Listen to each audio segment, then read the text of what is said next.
What's up, fight fans?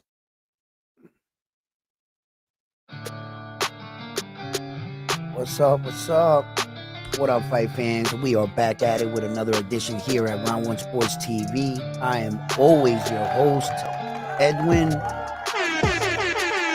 And where do all fights start? Round one. Yo, we have a lot to talk about here right now. Naoya Inoue's fights coming up. Saul Canelo Alvarez versus Terence Crawford. And the Jake Paul versus Tank Davis. You know what I'm saying? All that and more. You know what I'm saying? But we're going to get right into this in this morning. You know what I mean? And we're going to talk about Naoya Inoue. Speaking of Naoya Inoue, you know what I'm saying?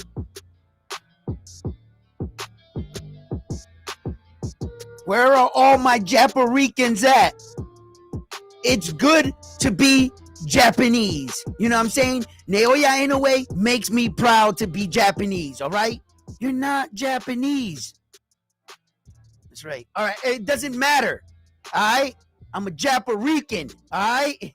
And Naoya Inoue is coming in for the kill, baby. It's September. He's about to murder Molly. MJ, all right? Let's talk about it. You know what I'm saying? Let's go, Japan. You know what I mean? Let's go.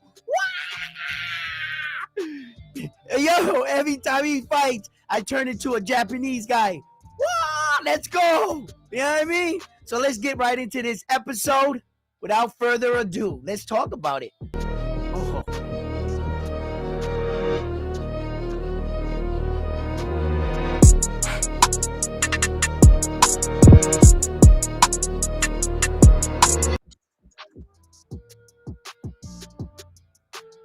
Yo, what's up? What's up, fight fans? Y'all see it? Y'all see it? You guys know who's coming to town? You know what I'm saying? Naoya, the Monster Inoue. Yo, real world champion. Yo, best pound for pound fighter we have right now. No doubt about it. Man, whenever that man's fights, woo, I get excited. You know, watching what I believe is one of the best fighters in the world, in Naoya Inoue. There's just nobody quite doing it like him. I believe that a lot of these other big fights, because they're in the U.S., they're being talked over his fight. But I know probably out there in Japan, they're not talking about no Tank Davis, Jake Paul fight in Japan. No, they talking about Naoya Inoue and MJ and all these accusations that MJ has been wanting. Naoya Inoue has been ducking MJ. Yeah, right. Yeah, right. Like anybody believes that shit. All right. So on that side of the world, you know, the Japan and stuff, they're talking about their fight. You know, and let's just remember who saved the weekend when they had that fight in New York City, right? All boxed off with Devin Haney and Teofimo Lopez and Ryan Garcia's of the world, okay? And that was supposed to be a boxing weekend with Saul Canelo Alvarez and William Skull. Let's not forget who saved the weekend of boxing. Let's not forget that the Sauls of the world, the Ryan Garcias, the Teos, the Devin Haneys, they all went. And not one of them gave you their money's worth. Now, did they? Who gave you action? Who brought excitement to the weekend? Who?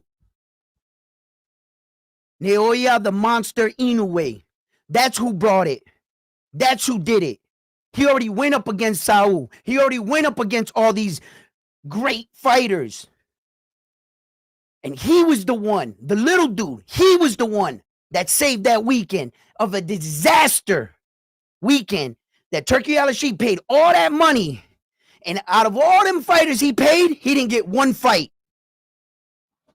He didn't get one fight. And the fight that was not funded by Turkey blew up. That's boxing breakfast. Go take that and cash that shit into the bank. Because that's valuable.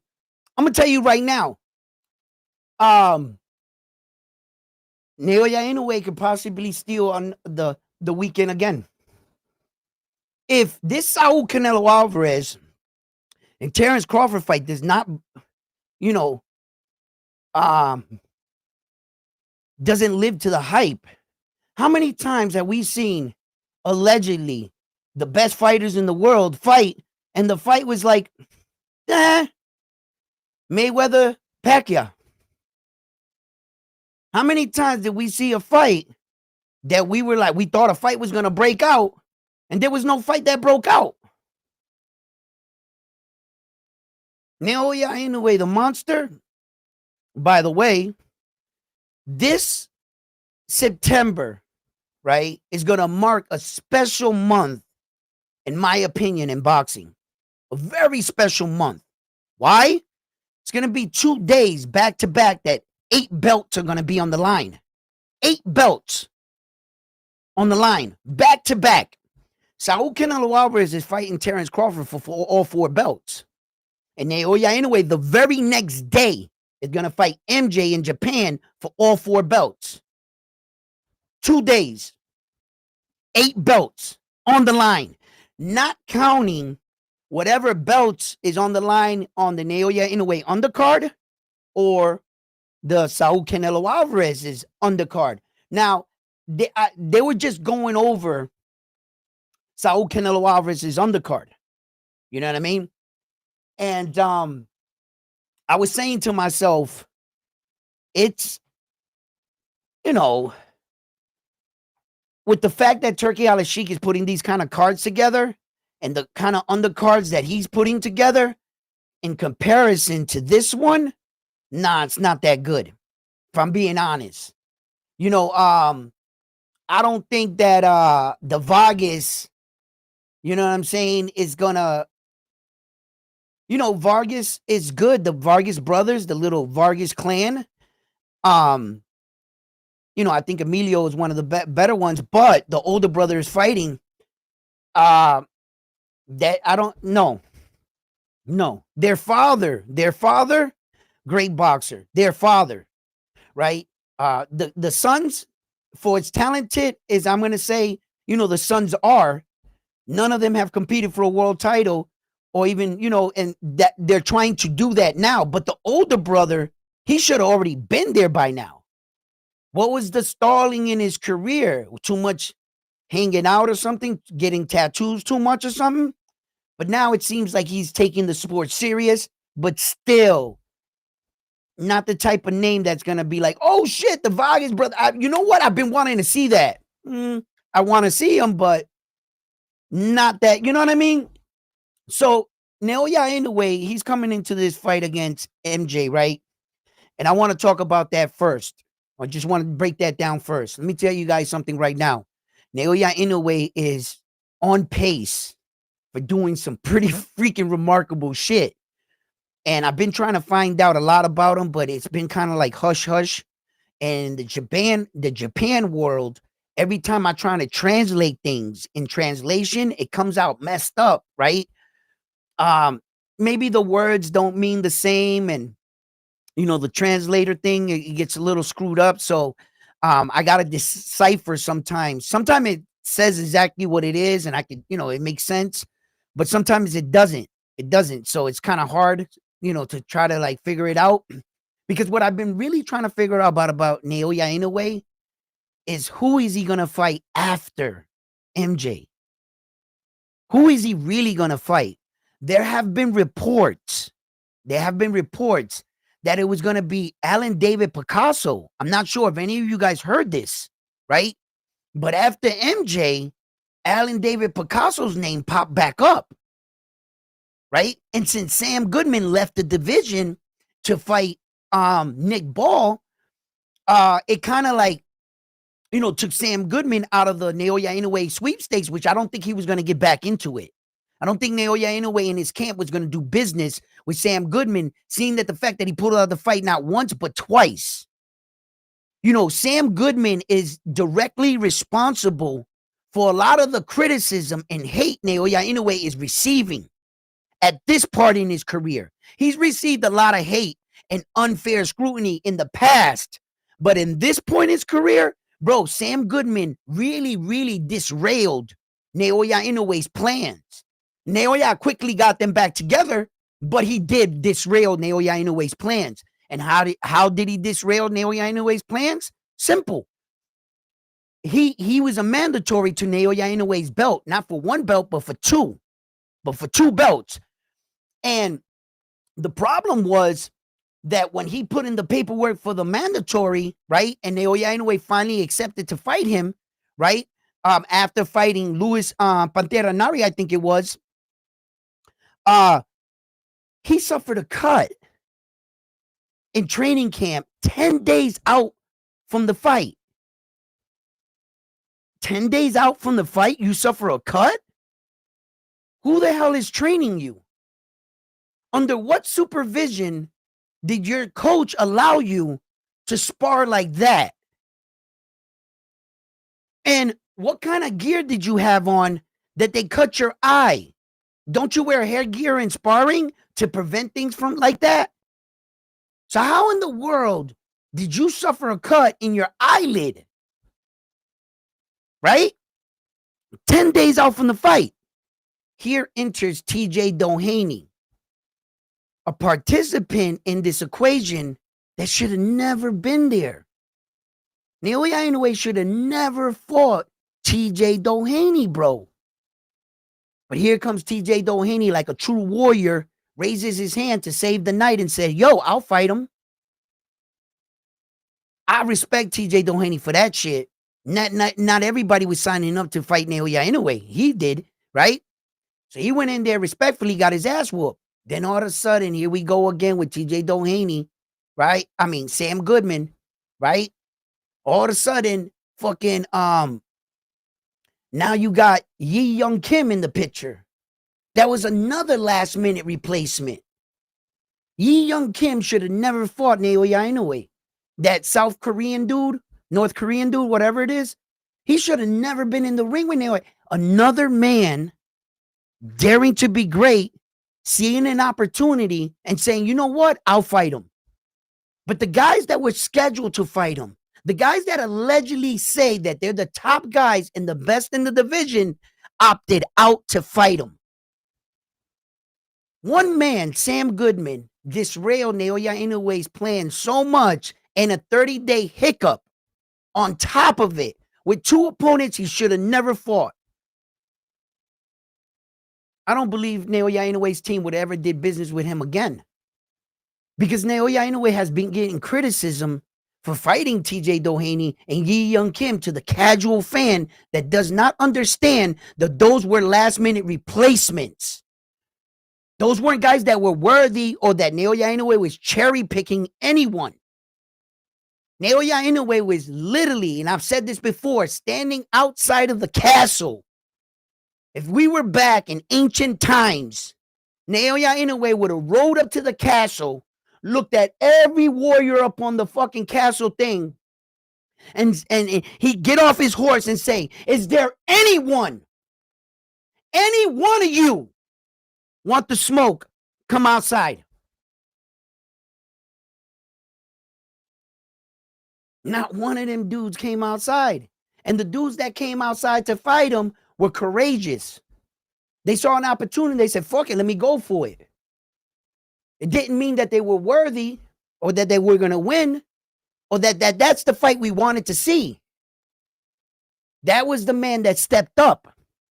TJ Doheny, Yi Young Kim, fighters like that. Naoya Inoue ain't ducking no one. And I mean no one. I'm telling you right now, September 14th is going to be a big day.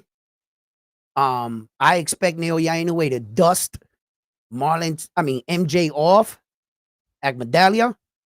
I believe that he has provoked, antagonized, disrespected, and accused Naoya Inoue of things that he is not. One thing Naoya Inoue is not is a duck. One thing that Naoya Inoue is not is scared of any of these dudes. You know what he is? A real world, undisputed world champion. And he didn't get that way by just fucking fighting one guy for 3 belts. He didn't get that way because he was gifted or managed well. Naoya Inoue it has never been managed well. He is the true definition of fighting the best the division has to offer. And the only fault Naoya Inoue has is that he's doing it too good. He's wiping these guys down so good, in fact, that he's making everybody say there's nobody there. Because he's too far ahead of these guys. He's definitely ahead of the curve. When we look at men and their era, and any man in sports that you ever witness yourself and you say that guy is ahead of his time, right? That guy is ahead of his time. Naoya Inoue is ahead of his time. And before they realize that, he'll be long gone out of boxing. And the fans are going to be like, fuck, I wish I would have paid attention to this guy. I would have wished I watched his whole career when he's gone. It's like when Michael Jordan was gone, he was gone. People didn't miss Michael until he was gone. When Tom Brady retired out of football, you know how many people stopped watching football? For 20 years, they got to see the GOAT play football, Tom Brady. For 20 years, we got to see the GOAT, Floyd Mayweather, get in and out of boxing and beat all these dudes. And now, what we are witnessing here, some people they don't even realize it. And by the time they find out who Naoya Inoue truly is, unfortunately, some of you might miss him. I don't want you guys to miss this dude, bro. Yo, listen, true gladiator, bro. True warrior. You know, and the things that he's accomplished, I can't talk about it enough. And I can't wait for September 14th and him to silence all the doubters once again. It's always something with this Japanese dude. Always, man. They're always saying something about him, bro. They're gonna make up hand wraps, steroid accusations. But you notice out of everything that they said about him, every time he shuts that down, they don't say that about him anymore. And they come up with another thing. What happened? Wasn't it the fact that he had his hand wraps and that's why he was winning? And when Stephen Kubo Fulton's coach had him wrap him the way he would like, he brutalized that man. So it wasn't that. It was the winning boxing gloves. So Nonito Donaire said, no winning boxing gloves. Let's use horsehair rare gloves. And he knocked him out. They said steroid accusations. He's passed every test in his entire career. Shut that down. They're always he's a hype job. Hype job. Shut that down. Don't you see when you are the best? Can't you tell the signs? They're going to hate on you. And when you're the best for too long, eventually some of the fans will turn on you. Eventually. Look what's happening to Tank Davis. Look what's happened to most of the greats. Floyd Mayweather, Devin Haney. That's when you know what the guys are the best. One of the clear signs. Because if you win too much, people want to see another winner. Don't you understand that people love an underdog story? A lot of us gravitate to that because we can understand it because life usually has its foot on our neck. Life be fucking us up, doesn't it? Bills, wife, kids, job. Life be kicking our ass. You know? And look, Naoya Inoue is just, he's showing these guys, he's showing all these boxers up. He really is. And he's exposing a lot of these guys, if I'm being honest. If I'm being truly, truly, truly honest, which I always want to be, but I don't want to disrespect or down anyone just to boost another fighter up. But when it comes to Naoya Inoue, he's showing all these fighters, all this fighting 1 time a year shit, 2 times a year shit is bullshit. Naoya Inoue is fighting 4 times a year. And he's putting the most on the line. The most on the line. Man, bro, there is just no. And another big fight that unfortunately might just be overshadowed: the Terence Crawford versus Saul Canelo Alvarez. I can't believe how many people can't see the significance behind that fight. I mean, some people acknowledge it, but it goes right over their head. And they keep arguing these little points that are kind of like meaningless at this point. Terence Crawford already took the fight. He already took it. It's a done deal. And some of these guys are just arguing these points and, oh, his chin and this and that. The legacy of this fight is so fucking big. It's so big that now some people have say they take the legacy part and they stretch it a little. You know, they forget maybe, you know, that there has been other people that have done this and tried this very same thing. People are like, no, he'll be the first man to do. No, he's not. No, he's not. I watched the Charlo twin try to do the exact same thing and he lost. It still was an attempt. So when we say, oh, he's be the first man to, no, he's not. Terence, no. He might be the first man that can probably pull it off and win. Now that's a different conversation. But have we seen this before? Yes. Yeah, I've seen this before. I've seen a guy jump up 2 weight divisions, try to fight Saul and not fare too good at all. So don't sit here and tell me that. But what's on the line? What's on the line? Same thing that Saul Canelo Alvarez offered to Jermell Charlo, right? The prize was too good to be true. Whenever you see things in life that is too good to be true, sometimes it is. It is exactly that. And I was wondering why Saul Canelo Alvarez gave Jermell Charlo the opportunity where all the legacy was on his side. Saul Canelo Alvarez, when he entered that ring, he had nothing to gain that night but a title defense on all 4 belts. That's it. A title defense. And Jermell Charlo was offered the ability to win 8 belts and hold 8 belts simultaneously, which is impossible to do. He would have did it all of 10 seconds, but still it would have happened. All the legacy, everything was on Jermell Charlo, and Saul didn't stand to win nothing. Very little. Same thing applies in this fight. Why is Saul Canelo Alvarez giving up so much? Bro, if you lose, in history books, your name is on the losing end of that. When they go back, hey, how did Terence Crawford do that? Well, he beat this guy. What was that guy's name? Saul Canelo Alvarez. Well, who the hell was that? Oh, he was this person. He did this, and this. That means something.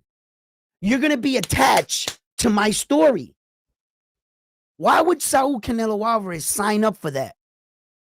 He doesn't stand to win listen, Saul's been getting title defenses for a long time. A title defense is not and a loss is not something that is new to him. All the legacies on Terence Crawford's side. If Terence pulls this off, he'll be the first man, 3 division, all 4 belts. He'll be the first man to jump up 2 weight divisions and fight an undisputed champion, not just a regular champion, and beat him. He fought an undisputed champion. So in history, when someone else jumps up 2 weight division and fights a guy that's probably a unified and he had 2 belts, that won't be good enough. Because Terence Crawford now set the bar so high that that's the standard now. In order to beat Terence Crawford, you're going to have to jump 2 weight divisions and fight a guy with 4 belts. In order to match that record, you're going to have to find somebody with 4 belts who agrees to give you a shot at their 4 belts, but you're not giving them a shot at nothing. Saul Canelo Alvarez can't win a belt off Terence Crawford on that night. He's not, you know what I mean? Why do you think Saul's doing this? Why? Because the numbers guys for Saul's team, hey, Saul carry the 2, bring down the one. Yeah, you should win. Saul don't take a fight he can't win. He learned his lesson against Floyd.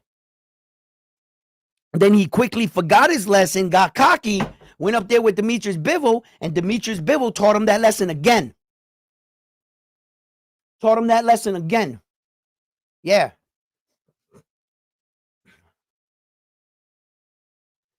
Turk wants the Picasso fight so bad. Not sure why. I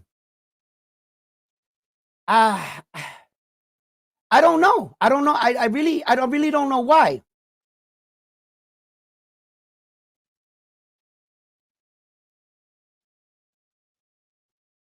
Yo, I'm telling you right now. Yo, you like the headband? He said you a fool round one. You like that? You know what I'm saying? Yo, my boy is coming.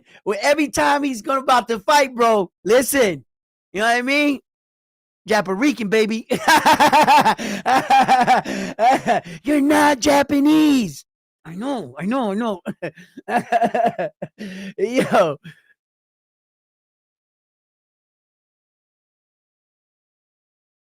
What up, Rocky? Rocky Rodriguez, what's up? Salute, panel. Salute, chat. Good morning. Real G.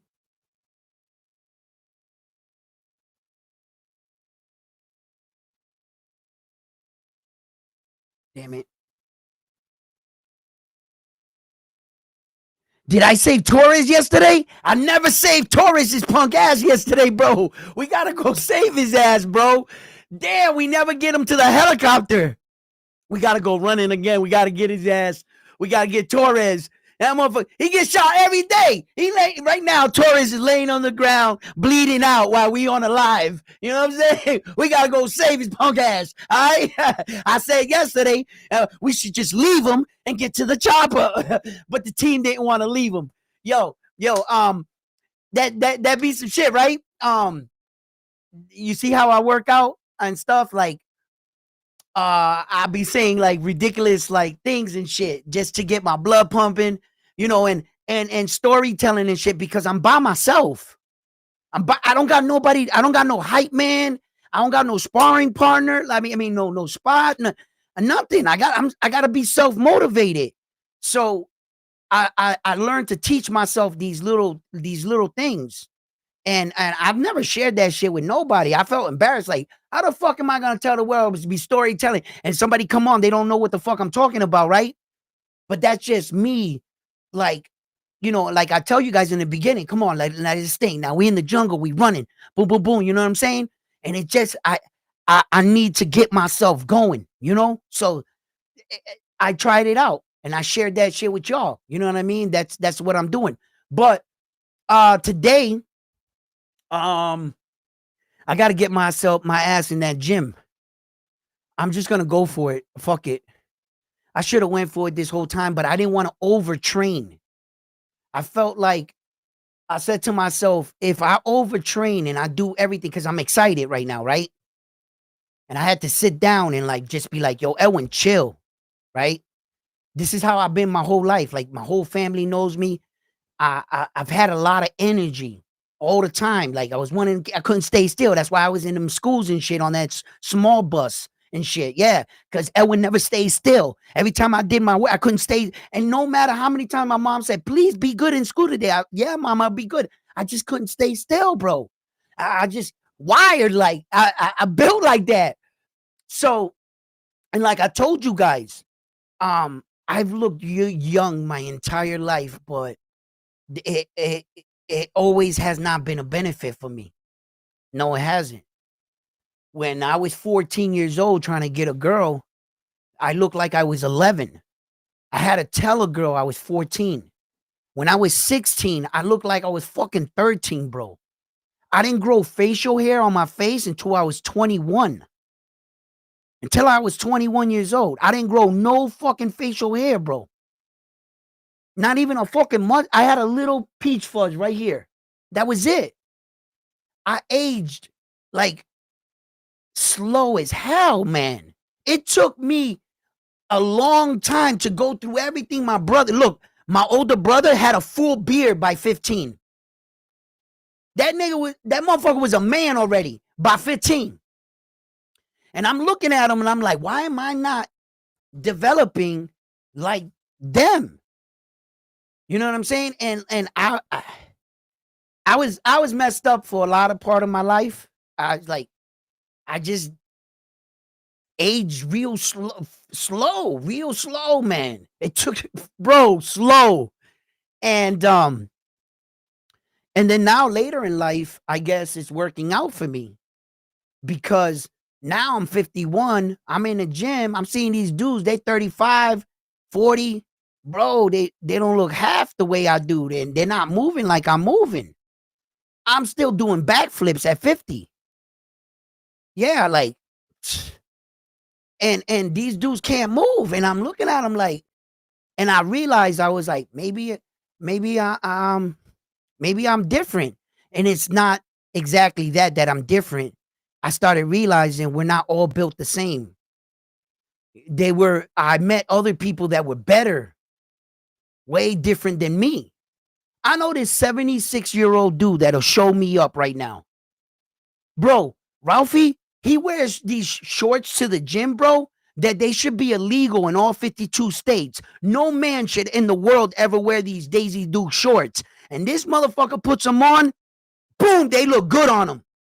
I think he's the only person on the planet that can pull that off. Yo, his legs are so tan. Like, the shorts look like he should never wear anything else but those shorts. Yeah, I'm like, yo, Ralph, man, that dude is. I hope I look like that when I'm his age. Man, listen. And it's just like, you know, I still feel pretty good. Still feel pretty good. I know I'm my age. I have to be, but like I don't know. I get a lot of hate from people because they're like, nah, your age like this, you can't have that much energy. You have to be taking something. They have to credit all my success to like pre-workout or something. Bro, that pre-workout just, and like I'm already a fucking hype person. That shit just it yo, you ever see that cartoon where the squirrel was mad hyper and he drank an energy drink and the world just everything went slow motion. He's just like walking by everything. Like, you know what I'm saying? That's how I feel on the pre-workout. That's how I feel. But yeah, I don't know. I can't explain it. And then last night I woke up in the middle of the night. I was going back and forth with this dude on TBV, right? And I had to remind myself that to thank my creator. Whatever, my mom and dad, I came out of my mother. I know that much. Whatever model body they gave me, thank you. Just thank you, bro. If if if I made a lot of mistakes in my life as younger, you ever say to yourself, man, if I get an opportunity, can I go back and do this? Maybe I was given that opportunity. Maybe I was built like this to show the rest of us or something, at least one of us, to show us that don't accept getting old as an older gentleman. No, it's just that we sat around a long time. That's it. Let's get these engines going again. You know, I wanted to cry, bro. When the first week, I didn't show you guys on the camera, but when I went to hit them tires out there and shit, and I did go hit a bag, I just didn't record it. Um, I was so slow, so I felt like I was in mud. I could not believe how far out of shape I was. You think you're a ninja up here, but here in your legs, it's not matching up. You could have all the desire in the world to want to fight, but if you're not in shape and training fighting shape, you're not going to be able to fight. So, that hurt my feelings, bro. That hurt my feelings, but I don't know why. The next day I got up, I started doing it again, but I felt that much faster. And I was like, wait a minute. Then like 3, 4 days, I felt that much faster. Then the next, a few more days after that, I felt that much faster. And I started realizing, hold up, maybe I won't get it all back. I'm not going to be delusional. Maybe I won't get it all back. But this looks like if I work out, maybe I can get some of it back. Some of it. So I said to myself, because these guys try to, if you let another man tell you, you're like, right? See, this is my dream, right? I wanted to fight again. I wanted to fight like televised, like a televised fight. And I didn't want to go to my grave like with that what if. Maybe okay, I can't turn pro. I'll never get to this point right here like that, but let me live out my dream, what I would like to do. And the haters are going to tell you you're too old. You haven't been in the ring, you haven't taken punches. You're not going to look good. The fight's going to look bad. If you allow them to tell you that, then I think that's exactly what you'll be. Right? Prove them wrong. Prove them wrong. Even if everything they said comes out to be true, what's greater? The man that's talking about you on his couch or you getting up and going for it? You have a guy that's sitting at his house judging you that you laced it up. Any warrior will shoot that shit down. You're just all talk. You know what I mean? So I never felt that I was all talk anyway. I already got a golden glove under my belt.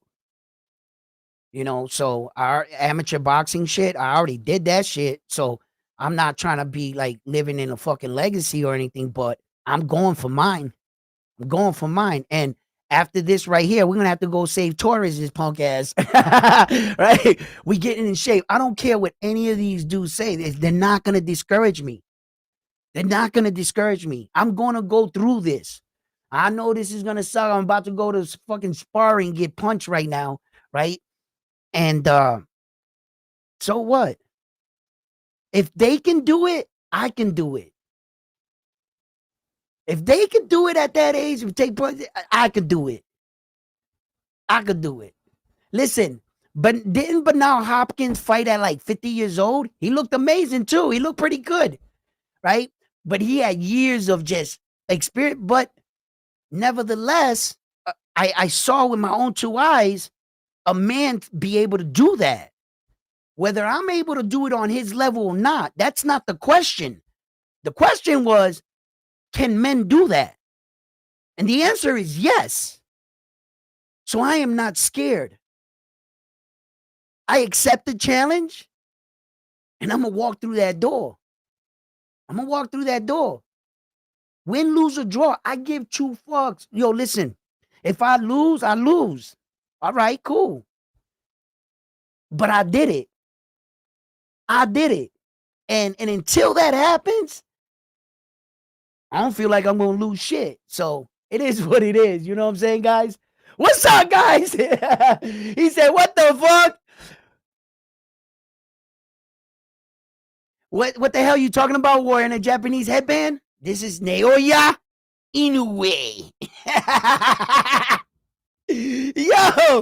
Yo. Thank you for tuning in to Naoya Inoue. Yes, he makes me proud to be Japarican. You know what I'm saying? yo, that's my man. Yo, Naoya Inoue, he's killing it. He's killing it right now, and I can't wait to see him.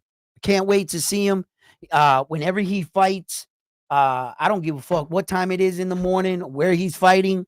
I always tune in and watch him fight. And like I said, he was the one that saved the weekend last time. Let's see if Canelo Alvarez and Terence Crawford and all these other fights can live up to the expectation when the very next day, Naoya Inoue fights again after Saul Canelo Alvarez, right? Because Saul's last fight against William Skull, the next day Naoya Inoue fought. Now, this fight with Terence Crawford, the next day, Naoya Inoue is going to fight. Yeah. Naoya Inoue's fight's going to be in Japan. So it's probably going to be like 6 o'clock in the morning. No sweat. A lot of us have woken up, early to go to work or do anything, and you could probably watch the fight on your phone, on your app, right? While you driving to work and not miss the fight. Because Naoya Inoue might just start this dude, MJ. I don't know. Maybe he might play with his food. Maybe he might teach him a lesson. I don't know. But I do know that Naoya Inoue feels disrespected by his team and his management, MJ's, and I believe that MJ's team and Ed Hearn got him talking reckless like that. Naoya Inoue, where you at? Who's staying in power is coming for you. Get the hell out of here, bro. Get out of here. Yo, I respect MJ as a fighter. I respect him because you got to respect MJ. You have to. He became a world champion in very few little fights, bro. Very little fights. Like, what was it? I think it was like 8 fights, professional fights. I would have to look him up. But yeah, I think it was something like that. Hold on. I'm getting new to my new system here. I just got a new monitor. Which is dope. What was you looking for? Okay, MJ. I was looking up Naoya Inoue, his next opponent, which is gonna be Akmadalia. Akmadalia is 14-1, but when it's not gonna show it on Box Rec, it's not gonna show it. Fuck. Um, Wikipedia. Wikipedia. I would have to go to Wikipedia. I'm curious. I have to know. I know shit like this, right? But sometimes you just forget. uh Olympian Games results. Marlon, I keep Marlon Tapales is that name is like MJ with Marlon Tapales. I'd be messing them names up. So if I ever say Marlon Tapales, I was really talking about MJ in this scenario. Okay, it just does names. I don't know what it happens. Um, wow, MJ. Olympic game results. Oh, he lost against Robercy Ramirez in the Olympics from Cuba. Bronze medalist in the Rio in Brazil. Amateur. The other amateur highlights: no professional record. 3 opponents, one by KO, and championship record fights. So he win the belt? Okay, he lost there. He lost there. It doesn't say much about him in Wikipedia neither. Wow, they do him dirty. Well, there's not much to talk about, but they could at least put when he won the world title belts. World amateur, no. Professional record, right? Professional record. It says Dennis Roman, WBA Super Bantamweight Champion 2020, January 30, right? And then the IBF Super Bantamweight Champion, they got the same fucking date. I don't understand what this means.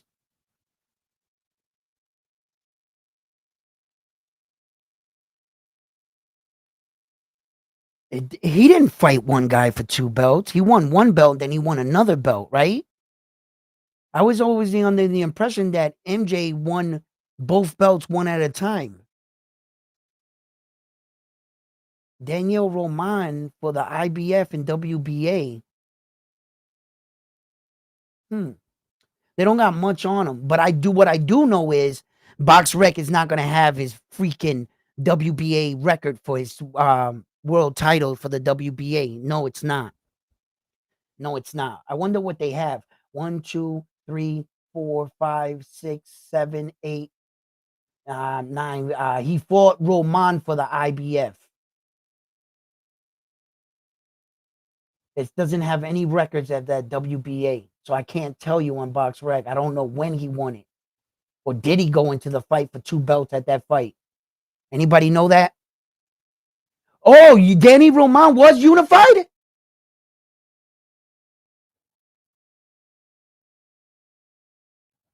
John Casamaro fighting back in Japan. John Casamaro is another sad story. John Casamaro, man, yo, how many people wanted to see that John Casamaro against Naoya Inoue fight? How many people? I was one of them. John Casamaro was running his mouth big time about Naoya Inoue and what he didn't have no hair on his tongue. He even talked. John Casamaro fans even talked about Naoya Inoue's dad. Yeah, I remember all that shit. I've been waiting for a John Casamaro fight, but John Casamaro fucked up that opportunity, bro.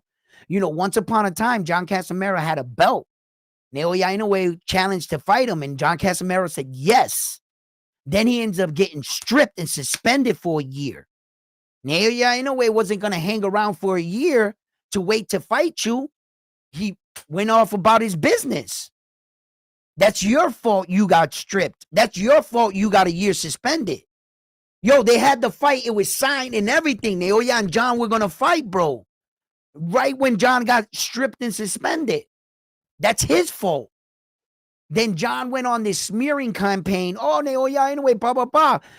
But he just wasn't fighting enough. Then his health problems, you guys saw his health problems. I'm pretty sure if you know John Casamaro and you brought him up, you know something about him, right? Look at his health. And his face fucking blew up, and he was like, and then he started coming back, and he had a pretty decent win, a fight when he came back. And then we didn't hear nothing from him. So I'm not sure if John Casamaro could ever put himself in a situation now. I think the Naoya Inoue sweepstake train went right by him. You're not going to tell me that John Casamaro is going to fit in somewhere. He doesn't have anything Naoya Inoue wants. Usually, typically, when Naoya Inoue fought these guys, the only person he ever rematched Naoya Inoue was Nonito Donaire. And why did he rematch Nonito Donaire? Because Nonito Donaire went out and got himself a belt in the same division Naoya Inoue was in, the WBC. And if Naoya Inoue wanted to unify, he needed to beat Nonito Donaire again. That's what made him valuable. He had something he wanted. Oh, I don't think truly in my heart of hearts, he would have never fought Naoya. Naoya Inoue would have never fought Nonito Donaire again. He would have never fought him. But he got the belt and he said, okay, I'll fight you again. Brutalized that man. And he got it, you know, because he broke his orbital bone, he did him dirty. So, come to think about it, when he fought, that's why he fought him so fucking Nonito Donaire so strong. He was so aggressive because he was the man that broke his orbital bone. You know, some of these situations I think of, but you know, I don't put the 2 and 2 together. No wonder he was so violent with Nonito Donaire. I was like, wow, he was mean in that fight. Because I always noticed it. I was like, wow, he was really mean. Like, when he had Nonito Donaire hurt, bro, those punches that he would just, they were just solid, bro. He was really, like, mean in that Nonito Donaire fight. But anyway, so yeah, like, what were we talking about again here? Yeah, so like Casamaro and all these guys and shit. Yeah, the Casamaro train is gone. Unfortunately, that shit is gone because Naoya Inoue's next fights, you know what I'm saying? It's what? Nick Ball is one of potential, moving up to 126, and Junto Nakatoni, man. The Junto Nakatoni fight, bro. You know, you even got Espinoza up there at 126. You know, I don't think Stephen Kubo Fulton wants any of that smoke. He's trying to leave the division. You see, he's trying to run out to go to 130. He sees Naoya Inoue coming up. He already felt that shit. I don't think he wants a piece of that man. Notice they don't never mention Scooter's name. And he's one of the champions at 126. Who they mentioning? Nick Ball Espinoza, the other champions. They're not saying Scooter. No one on planet Earth. They act like he's not even there. Like he's not even an option for Naoya Inoue. No one has brought up his name from that one-sided ass whooping that he put on him. Because the fight was one-sided. He beat that unified world champion and Stephen Kubo Fulton. He beat him every round. He didn't win one. The man didn't win 10 seconds in the fight. 15 seconds in the fight. Just win 15 seconds in this fight. He didn't win 15 seconds and none of the rounds. It was a masterclass performance by Naoya the Monster Inoue. And like I said, he's amazing. He's amazing. And there are amazing super bantamweight fighters right now and bantamweight fighters right now. Fighters like Junto, Bam Bam Rodriguez. Real talent fighters down there in those weight divisions, and none of them, and I mean not one of them, can mirror Naoya Inoue's success in the same era with the same fighters right now. Tell them to do what Naoya Inoue has been doing. Go ahead. Can't do it, man. You know why? Because when we talk about legacy and the bag, Americans seem to be based on the bag. We're talking about Tank Davis and Jake Paul. Americans prefer the bag versus legacy now. Because most of us have been fed this story for so long that now we're finally saying, you know what? Legacy don't matter. Belts don't matter. It's the money. And in Japan and on that side of the world, you want to know what some of Naoya Inoue's key to success, just like I talk about Tank Davis, and I say that Tank Davis is part of his success. One was Floyd Mayweather. Two was that Reggie belt he carried around everywhere with him that he claimed that belts don't matter. Those were part of his success.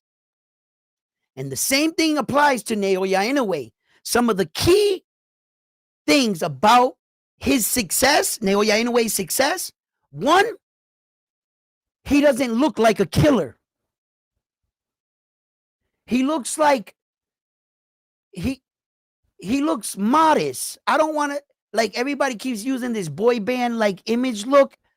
Like, he looks like if you saw him in the street, you would think, man, I'm gonna smack the crap, man. You would be you're gonna get you might, man, listen, right? But off appearance, every time they show his picture, people look at him, hell yeah, I'll fight that dude. Right? That's one piece of part of his success. Two, Naoya Inoue really cared about legacy, not the money. He gave the fighters the money they asked for. You guys do realize this, right? Naoya Inoue in some fights took money out of his own purse, right? The money he was supposed to be making, and gave it to the other guy just to fight him. Just like Michael Jordan wasn't the highest paid on his team. He let other Kukos and them be higher paid. He didn't care about being that. He wanted to win. Legacy, championships. Tom Brady wasn't the highest paid quarterback in the NFL. Never years. He never was. Legacy, championships. Naoya Inoue is doing that. He don't care about the bag, the money. See, sometimes we as men and individuals, we have different wants and different needs. Sometimes you can impress someone with a bag full of money and some gold and diamonds. Sometimes you can offer a handful of diamonds to a man and he'll grab them and throw him out the window. He can't be bought by diamonds. Can't be bought by money. That's not what that man's looking for. You got to find what he's looking for, what he wants. Not everybody's man's eyes or values the same thing you value. Some men can do without riches. They're attracted to other things. Some men, fucking all the diamonds, they'll sell out their mother. You know what I'm saying? And Naoya, in a way, that's one of the things I noticed. That's how he was getting these guys in the ring with them. When these other champions are going back and forth about paydays and who's the A side, I noticed when I was looking through the history of Naoya Inoue's accomplishments and how he got these guys in the ring, he was giving these guys everything they asked for. If Nonito Donaire said no winning Reyes gloves, he got to pick. He's not the A side. Naoya Inoue was unified champion when they met for that belt. Naoya Inoue was the A side, and he gave Nonito Donaire A side power, A side money. He gave all them dudes. And who else? Oh, Stephen Kubo Fulton wanted to. He doesn't have the power to do that. Naoya Inoue, what do you want? What do you want me to do? But stay here. Don't leave. Don't leave the fight. What can I do to make you happy? Huh? Oh, and for the 30 days, didn't they give Scooter more money to stay in Japan? Here you go. You don't pay for nothing in Japan. We good. Mom, and that's what I talk about. A lot of guys don't bring this up about this dude. They don't bring it up because they just don't want you to know what he's really doing. Bro, Naoya Inoue is about that life, bro.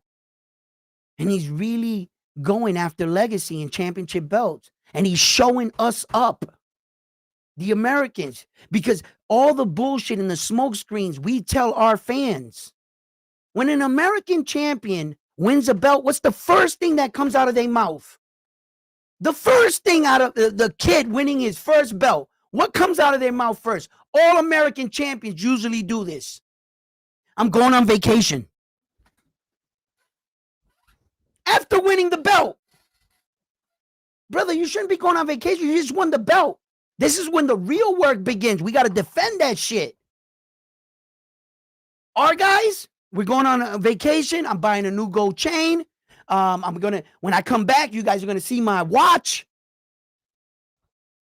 Our values are of what we view important are not like theirs. Naoya Inoue wins fucking 4 belts the first time against Paul Butler.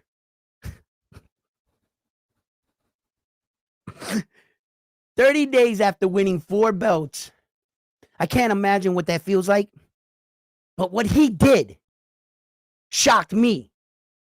He vacated all 4 belts within 30 days.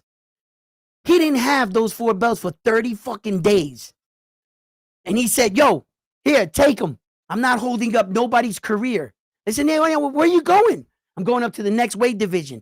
Who are you fighting, Naoya Inoue? Who's the best guy in this weight division? Who? Stephen Kubo Fulton? Oh, you got 2 belts. You're not a one-time champion. You're a unified world champion. Have you ever been beaten? No. Have you ever been knocked out? No. I'll take that guy. Who does that? On their no tune-up fight? No acclimating to the division? None of that shit. Who does that? Usyk never did that. Terence Crawford never did that. Name me the guys that got all 4 belts that in their very first fight, moving up to the next weight division, they fight a unified world champion that was undefeated. Excuse me? How is Usyk better than him? Excuse me? Usyk got what? 2 weight divisions. Naoya only got 4. How's he? How's he better?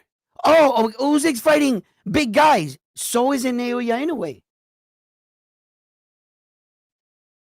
He's fighting the guys in his division. There's big 122 pounders, big punchers. This man came up 5 weight divisions. He got titles in 4. Naoya Inoue from 108. He's all the way already up in the 122, maxing his body out. Fighting with bigger 122 pounders, getting dropped. Still coming back, winning in the fight. Fighting big punchers, big guys. Come again? Terence Crawford, he fights bigger guys. How? How's that possible? If when they make weight for the contractable weight agreement. That means that you both weighed in at the same time. What you guys rehydrate to, Naoya Inoue rehydrates too, and all his fighters that he fights, they rehydrate. But on the night, the day before the fight, when we weighed in, we were equal. We're equal. So how are these guys bigger? How? If you want to blimp up 26 pounds after a fight, like some fighters do, I don't think that's really good for your body. I actually think that you could be hurting yourself. So, what I'm saying is, I don't buy into that theory that Terence Crawford's guys were bigger. No, it's just that you knew their names more. We're on this side of the world, bro. Everybody that Terence Crawford fights, you're going to know who they are. But before, who was Argentinian before Terence Crawford fought him? Who was half the guys before Terence Crawford fought them? You know what I'm saying? Jose Benavidez was just David the Monster Benavidez, his older brother. That's all he was. Till Terence Crawford fought him. Shit, at one point, some people didn't even know he had a brother, David the Monster Benavidez. They thought he was probably one of his cornermen. You know, so that's why we know a lot of the guys that fought Terence and stuff is because we're on this side of the world and we really don't know too much about Naoya the Monster Inoue. But when I look at fighting and I look at the sweet science, I look at a fighter that has everything. I've never seen a fighter that has everything. I've never seen that. I've seen a lot of talented fighters like Pernell Whitaker. You know, he had a lot of moving, evading ability. He was really fast and stuff. But Pernell Whitaker just didn't have everything. He didn't have everything. Floyd didn't have everything. Oscar De La Hoya didn't have everything. You know, like Ali didn't have everything. There were some things that they lacked in. And Naoya Inoue, he has everything. I've seen him fight left-handed, right-handed. I seen him fight off the back foot. I've seen him fight off the front foot. I seen him fight aggressive on the inside. I seen him stay outside and tear it apart, tear everybody apart. I seen him use his feet it just, he does everything exceptionally well. You know, sometimes you can get a guy with a lot of skill but no power. Sometimes you can get a guy with very little skill but a lot of power. Sometimes you can get a guy that has almost everything. Like Floyd, he was like 98%, 95, somewhere like that, Floyd. But the only thing I couldn't give Floyd at the tail end is that he had no power. He didn't have everything. Floyd had all the skills. He just couldn't knock nobody out anymore with his hands. So I can't give him the 100%. But when I look at Naoya Inoue, he has everything that Floyd had and the knockout power. You know, I never seen the gods bless one man with all that shit.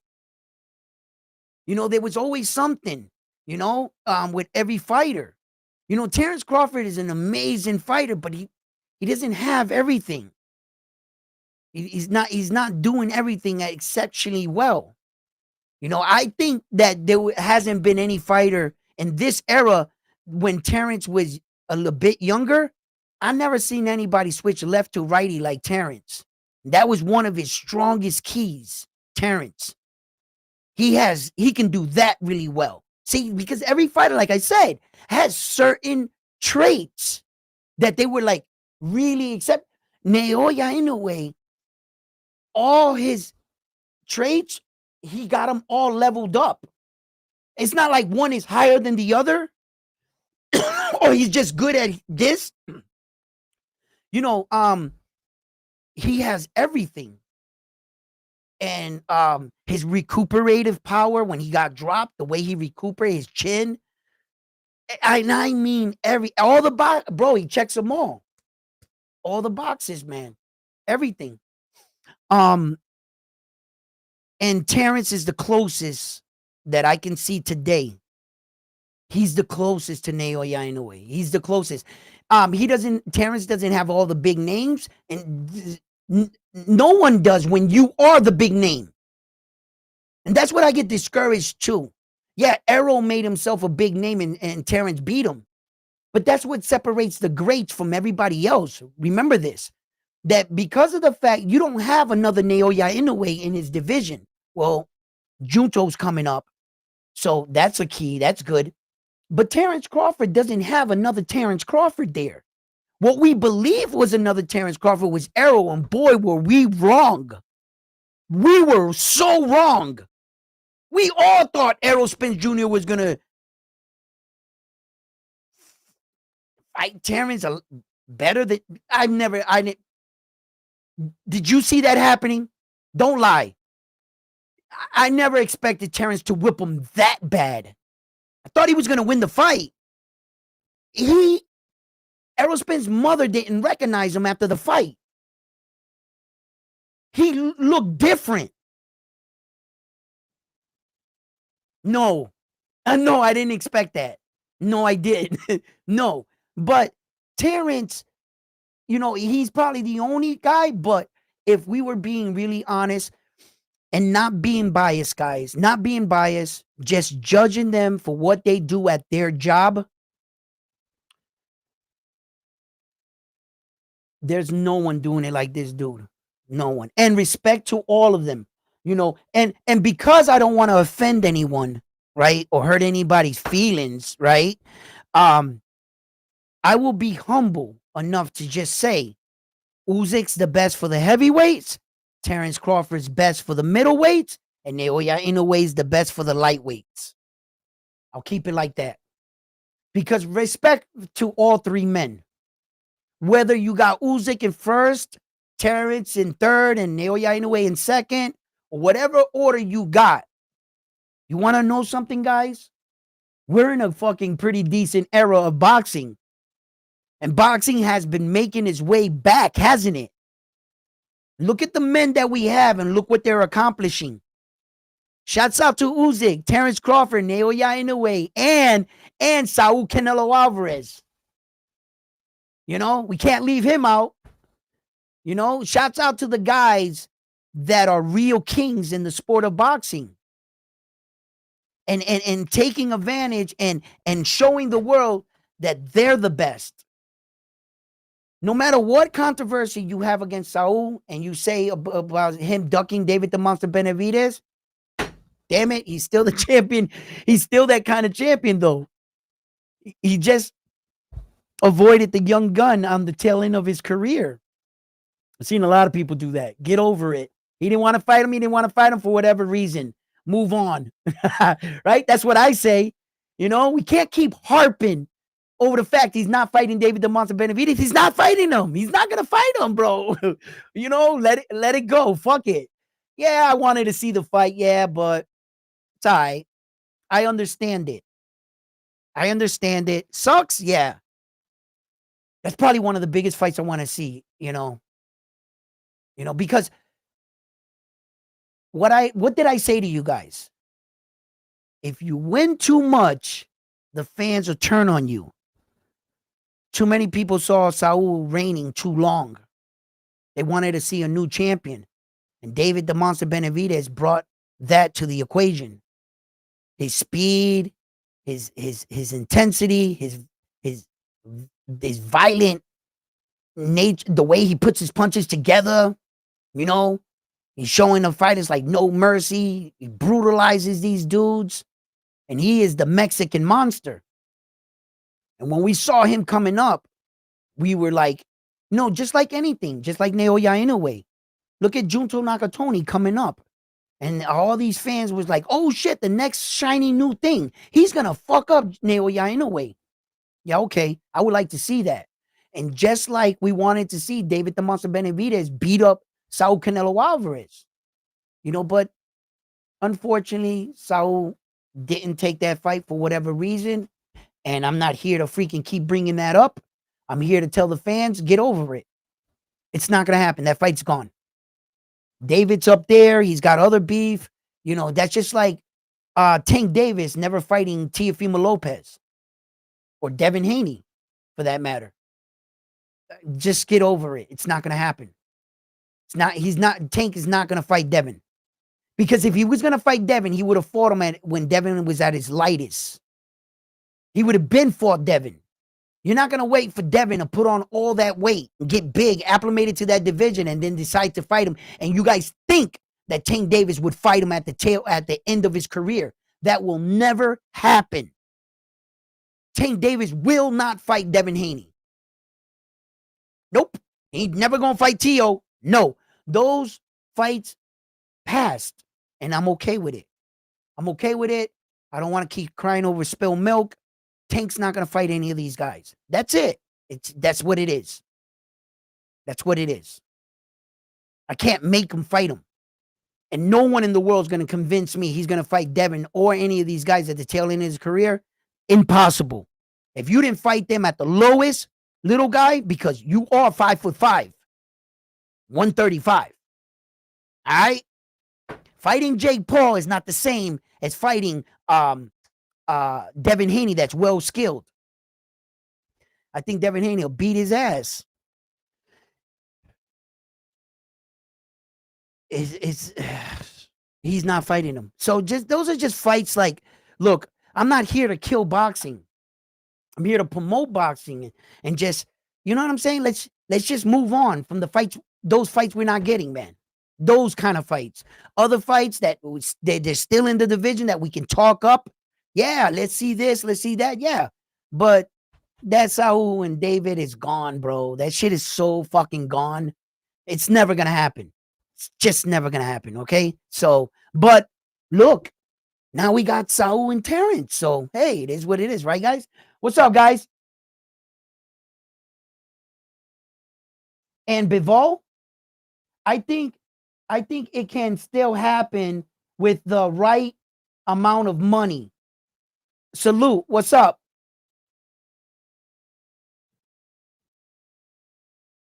Chapo? Is that K-I Chapo? Or is that K-L? You have like it looks like a dot or like a L. I can't see it. I try to figure it out. Will he eventually fight Shakur?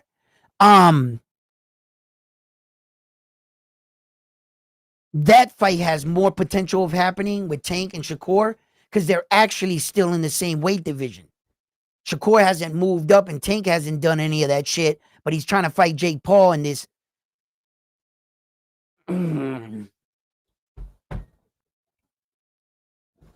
Get the money, I guess. Fight. But that fight does have potential of happening. The Shakur Stevenson versus Tank Davis. Now, you want to know when Tank Davis is going to need these guys? Maybe this Jake Paul shit is a blessing in disguise. Maybe it's a true blessing in disguise. Why? Why do I say that? Because there's a 1% chance that Jake Paul knocks out Tank Davis.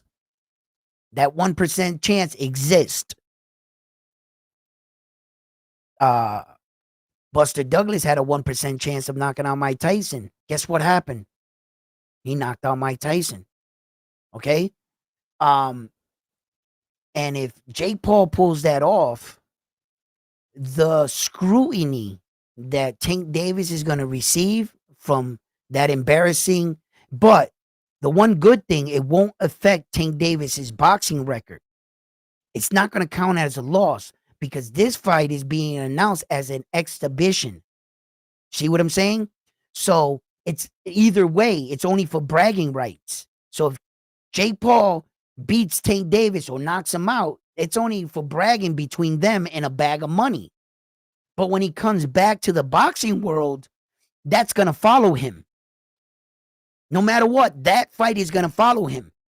And the fans are going to be like, oh, Tank, you got knocked out by fucking Jake Paul? You lost to Jake Paul? Really, Tank? That's when he's going to need Shakur Stevenson or the Devin Haney's of the world. That's when he'll get desperate. And that because he's too comfortable right now, Tank. That's why I don't see him fighting any of them guys.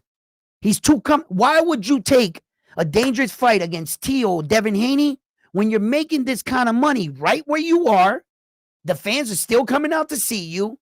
You're still undefeated. And you got that belt. Why do you got to go ruin that? He's not desperate. He's comfortable. Tank Davis.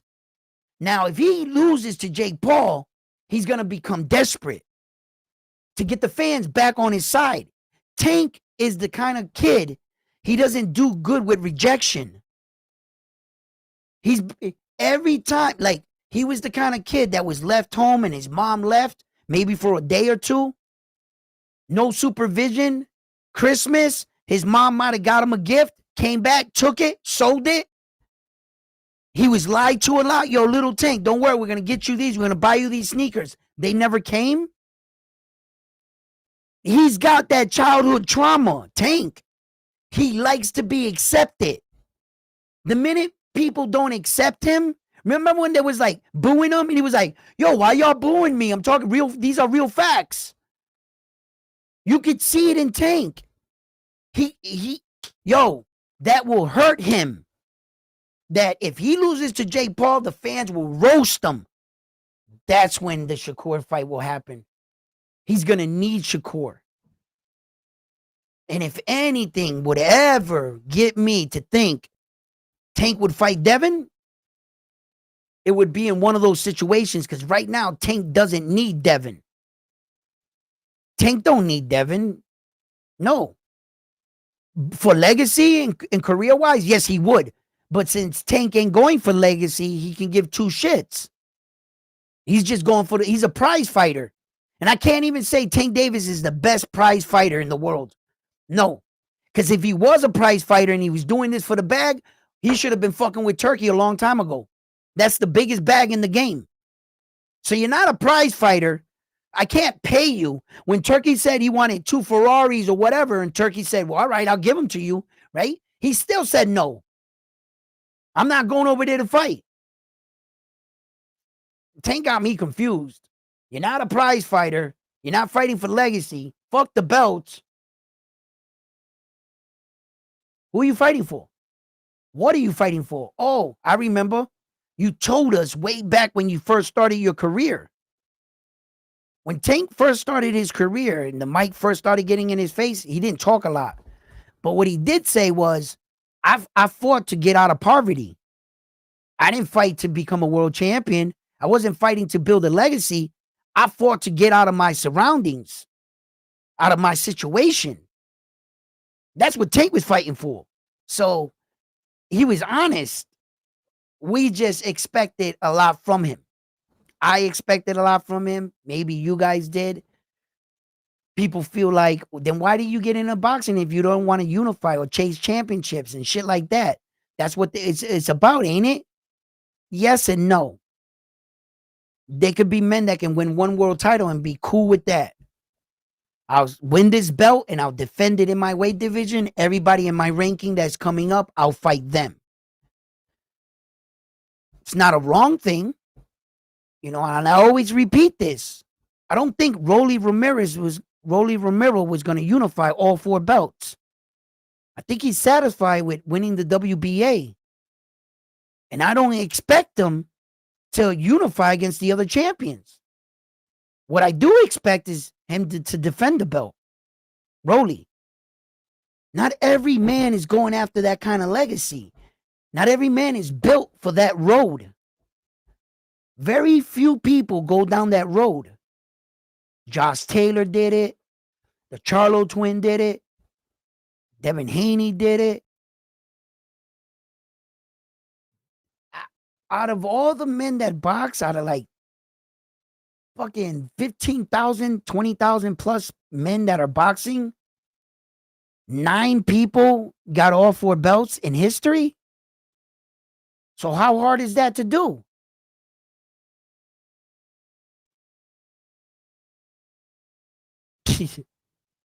Get the fuck out of here, bro. Not everybody can do that. Not everybody's going down that journey. What's up, round one? Salute, champ. Good luck on the journey getting back into the ring. Next time CYP calls in, crashing out, asks to hear his TBV what? Songs.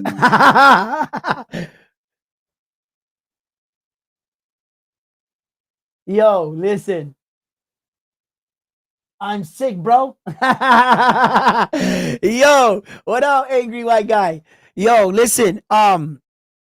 He's hitting me up over here on this one.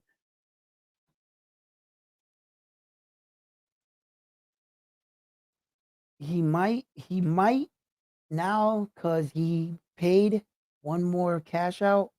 Why people acting like they don't know the script? Yeah, Mayweather versus Jay Paul fight.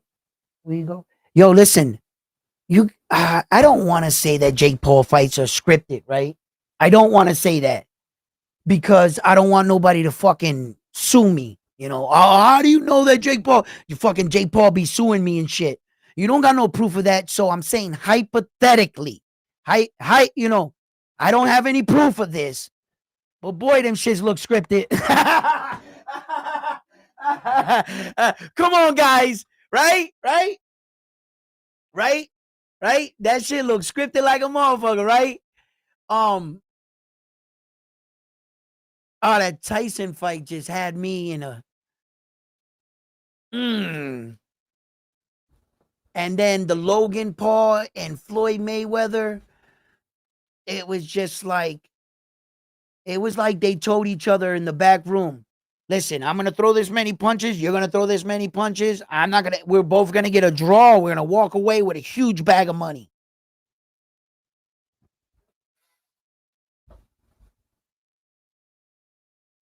There there were times in that Mike Tyson fight, Mike Tyson could have fired off on Jake Paul and fucking dropped him. Me being an older gentleman, I saw how Mike Tyson was moving. There was situations. Mike Tyson didn't have the speed of old, but he knows placement and timing. Tyson, and he knows when to lunge forward and throw that shot. That shit, it looked it bad for boxing. Entertaining, yeah, but it left a sour taste in my mouth because I was like, fuck. Did it make you feel like hypothetically, like they paid Mike to not throw a punch? Like I said, I don't have any proof on this. I don't like, I don't. What the hell happened? There's no way I did that. I guess there is a way I did that. Way you did do it. Fuck. I guess I ate it all. Damn it. Anyway, angry white guy says, I'm here, bro. I can't believe this shit. Big. I understand it, and if he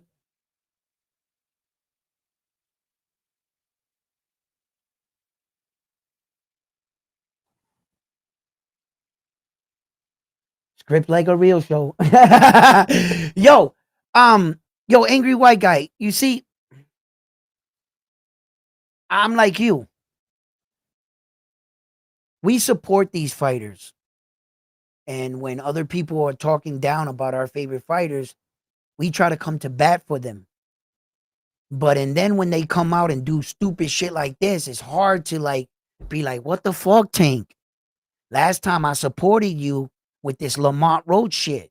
And the fight before that, we supported you with the Frank Martin that we didn't really want that fight neither, you know. And then the Ryan Garcia fight that you fought, exciting, but let's just remember Ryan Garcia called you out, Tank. It's not like you were saying, oh, that Ryan Garcia was worthy at the time. No. So when Tank fights these kind of fights, and we're sitting back and we're the fans that buy plane tickets, buy tickets to the fight, fight traffic, make dinner reservations, get a rental car. We do all that just to get a glimpse of our favorite fighter in hopes to see the day that we see him accomplish his dream of becoming a world champion, which gives us satisfaction as fans. We backed the right fighter. We believed in the right guy. But Tank Davis's fans, bro, it's being hard to be a Tank Davis fan nowadays. Because had he already fought like Ryan Garcia, Devin Haney, Teofimo Lopez, Vasily High-Tech Lomachenko, if Tank Davis had already fought at least 2 or 3 of those guys and came into this Jake Paul fight, we would back him. Because he already gave us big fights, allowed Tank Davis to get the bag. We'd be all up on our YouTube channels talking about, bro, let the man live. Let him live. There's life after boxing. Tank Davis is getting the bag. You wouldn't get the bag with Jake Paul? So shut up. Let Tank Davis live, right? That's what I would be saying. But coming off all these lackluster fights, I mean, they were exciting because he was knocking people out, but they weren't the fights we wanted. And I think that's what's hurting him. He put himself in a situation where the people can't back his bullshit anymore. And it is giving other content creators that really support this dude, because I'm going to tell you right now, Tank can fight, bro. He is a remarkable talent. I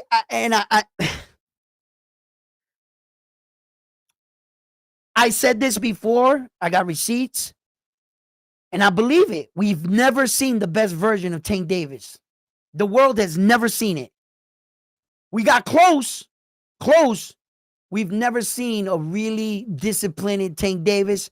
But the reason why I know that man is really skilled, and the reason why I know he's an exceptional talent, Tank Davis, is because what he did in the Mario Barrio fight. Not the way he beat Mario Barrio. Not the way he knocked him out. I'm not impressed by any of that shit. What I was impressed by Tank Davis is that as soon as I saw him in the Mario Barrio fight, when I looked at Tank, his cheeks he looked like a hamster. His belly was like this big. He was fat as hell. He had like no abs. He was like, that was Tank Davis in the corner. He was like this. And I was like, oh, hell no. They done went and blimped up little ass Tank. Mario Barrio is about to beat the shit out this dude. He's going to gas out in the later rounds. The way that man moved that heavy, which looked like he was out of shape, the way he systematically broke him down and was able to perform, I was like, that shit is not easy to do. I understand what that was. I knew what I was looking at. And when I saw that performance, I was like, oh, hell no, this dude is pretty special. Not everybody can do that. There's a real small percentage of men and women that can do some shit like that, bro. I knew Tank Davis he was a talent. I just don't like how his career was managed. I'm against the way they manage his career. That's all I got against Tank Davis. As a fighter, I think he's a great fighter. I'll watch a Tank Davis fight any day of the week. I know he's going to bring blood. We don't really go to a scorecard on a Tank Davis fight. We went with Lamont Rhodes, but that was rare as fuck. You don't go to a scorecard on a Tank Davis fight. He going to knock you the hell out.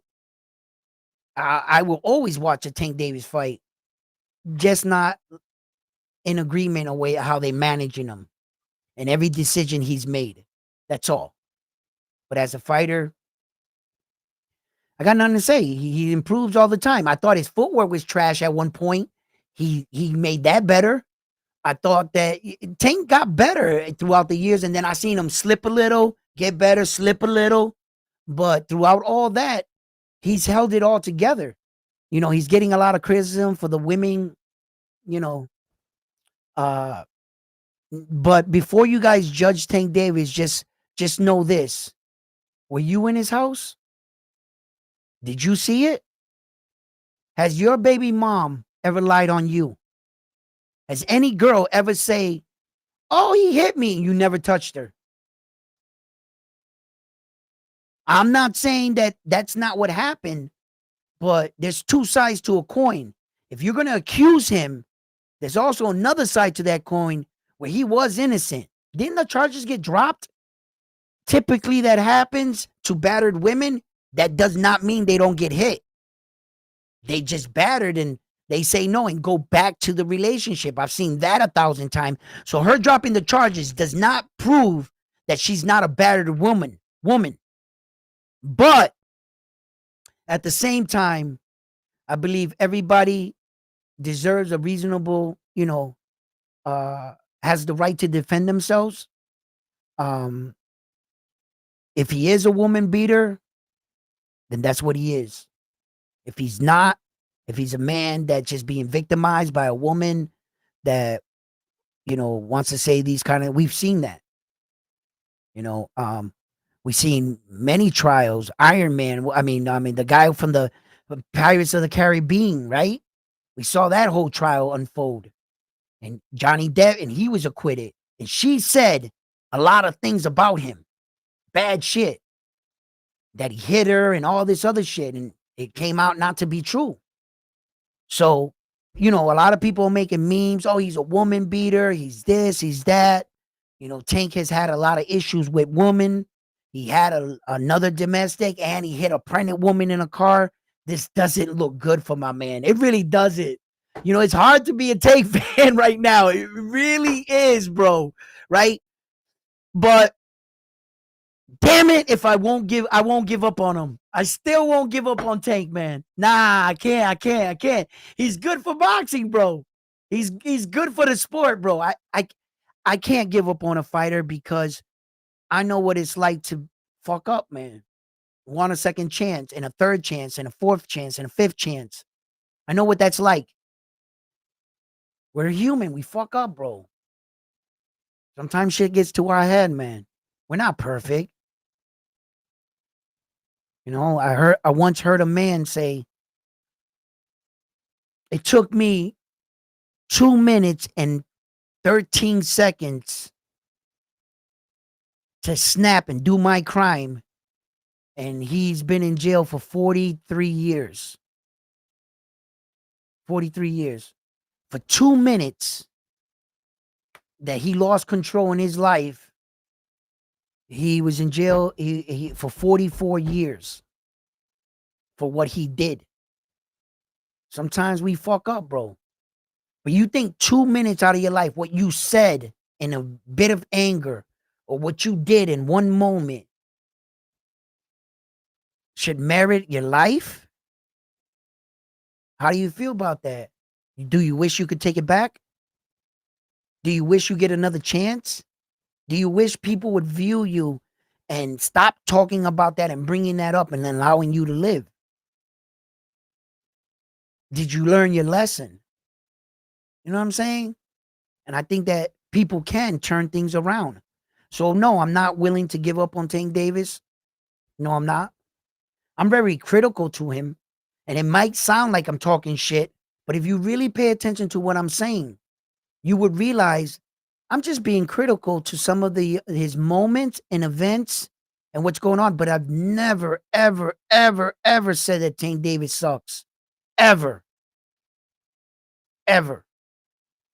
I've said, yo, it's remarkable. He ducked everyone. I've never seen him a fighter avoid that many fighters. Or I say the word avoid because I'm poking Tank for that. Maybe he'll give us some of these fights. Like everybody's poking him a little. Like, yeah, we're gonna say this about you. Um,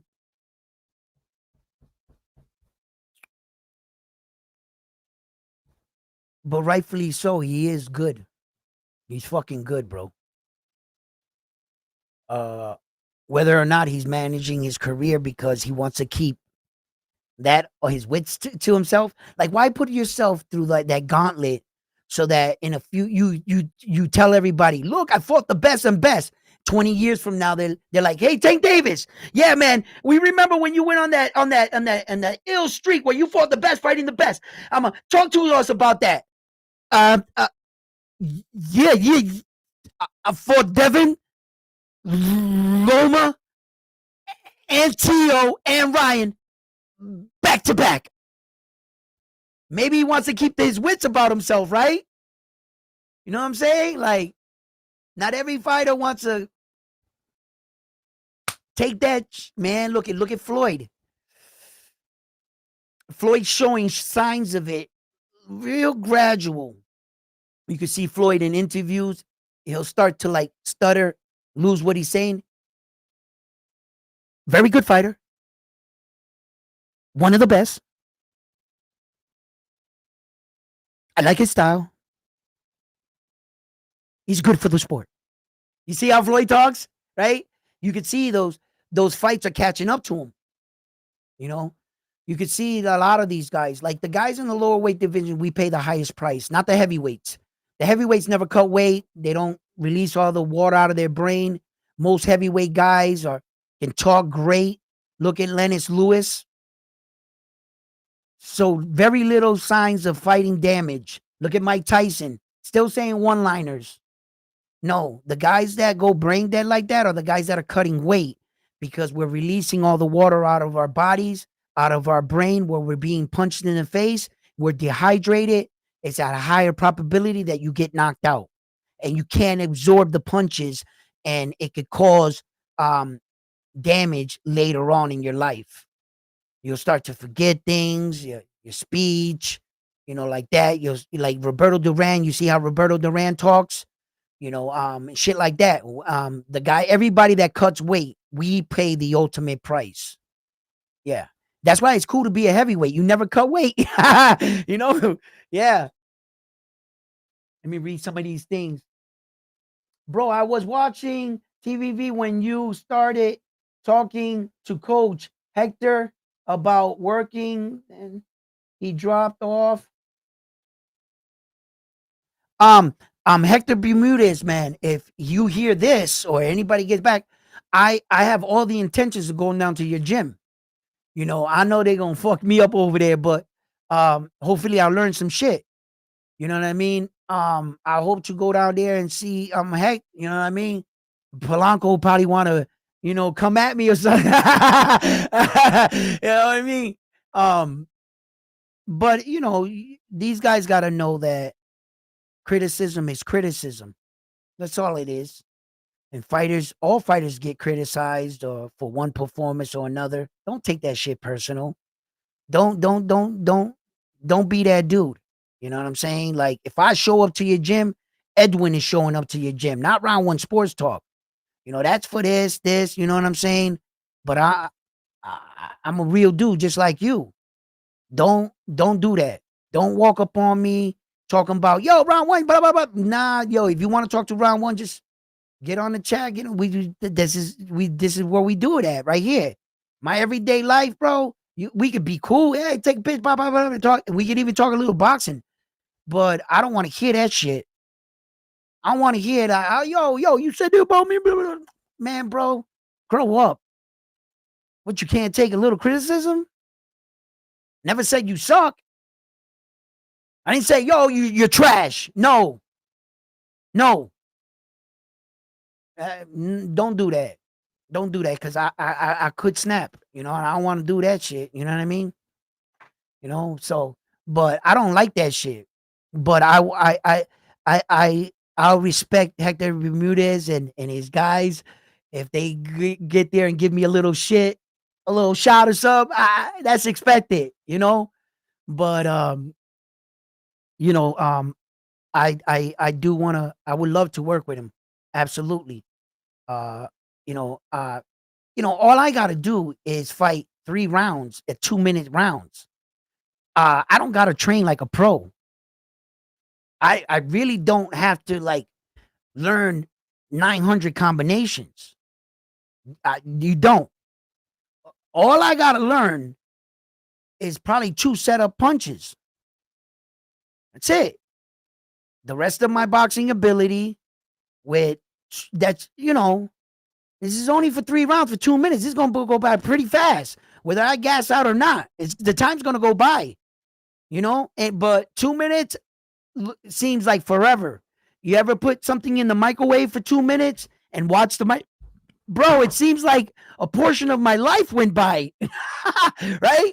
And then when somebody says, "Yo, you got 5 minutes on break or something," I turn around and say, "Hello, yo, back to work." What do you mean? 5 minutes is over with. Like, and sometimes it seems like it goes so fast. So, I don't have to learn a lot of that shit.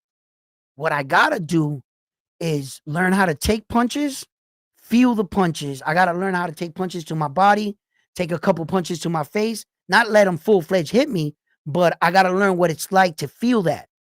Once you feel that for a while, I don't have to be the fastest person. I understand this about fighting. You know what I'm saying? I'm gonna NOC the boss. If you ain't never seen a 51-year-old guy fight really good, come out to Border Wars and check me out. Check me out. I'm gonna surprise all of you. I'm gonna surprise all of you. I guarantee it. I guarantee it. Because I know my body. I listen to myself. I know what I'm capable of doing and not doing. And I'm not delusional. You guys, if you've been watching my show, you've been watching me work out, that shit I always talk about. I wanted to cry when I was like, yo, what the fuck? Like, I'm not delusional. I know where I'm at, where I'm going, and how to do it. I'm not going in there trying to look like I was when I was younger and shit, burning energy. No. I'm going to shave down my fighting style. I'm going to bring it down and cater it to amateur boxing. And I'm going to address it as such. I'm not going in there with a pro style. What the fuck do I need a pro style for to box amateur?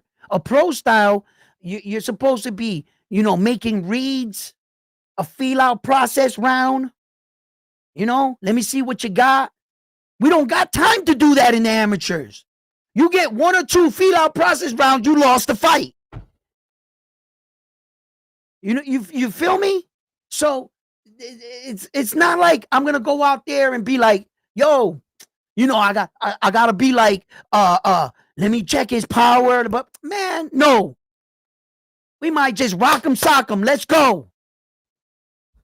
No. What do you think this is? Like, come on, man. I'm not delusional. I know what the fuck I'm doing. You know what I mean? Like, if these guys want to look at and OC, yo, thank you, shout out for taking the fight, right? CYP, that dude right there, CYP. The one thing I learned about CYP, he's an attention seeker. He wants the attention on him. The fact that OC, see, he didn't give a fuck about OC. He was laughing when OC lost the fight. He's like, OC, you couldn't even win the fight. So why would I fight you? Right?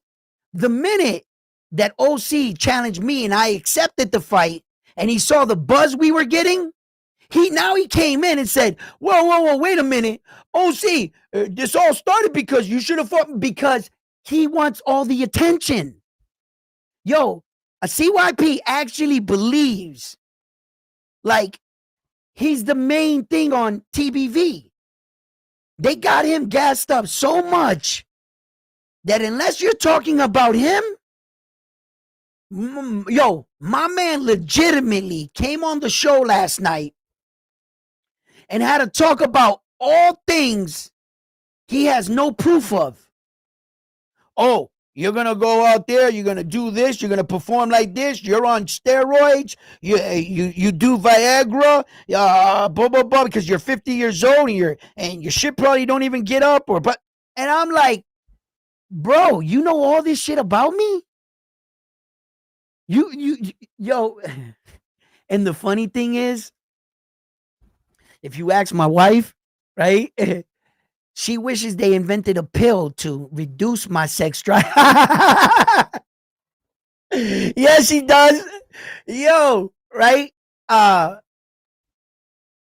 I'm 51. Every day that motherfucker wakes up before me, and if, ironically though, men talk. When we were talking in the gym, I know a lot of guys that in their 40s, even late 30s, that shit happens to them. I'm glad. I'm just happy that I haven't experienced nothing like that yet. But to everybody it is. There's no shame in it. Do whatever you have to do. But I see CYP like talking about all this shit, and then all of a sudden I'm just this steroid king, and he doesn't understand. I guess he's never seen anybody like me.